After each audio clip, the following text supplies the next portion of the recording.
ఆ స్ట్రెంగ్త్ వచ్చినప్పుడు వాళ్ళు మేము పోరాడగలవని వచ్చినప్పుడు, లేదంటే ఇంకా అవకాశం లేక ఏమీ చేయలేక బయటకు వచ్చి నిస్సహాయతను తెలియజేస్తే వినండి.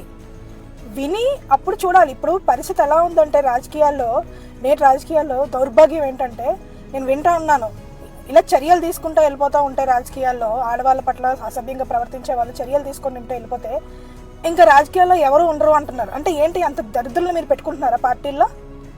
ఆడవాళ్ళని అసభ్యంగా చూసే కల్చర్ ఉన్న వాళ్ళని, లేకపోతే అలాంటి యాటిట్యూడ్ ఉన్న వాళ్ళని, అలాంటి ఆలోచనలు ఉన్న వాళ్ళే పార్టీల్లో ఉన్నారా?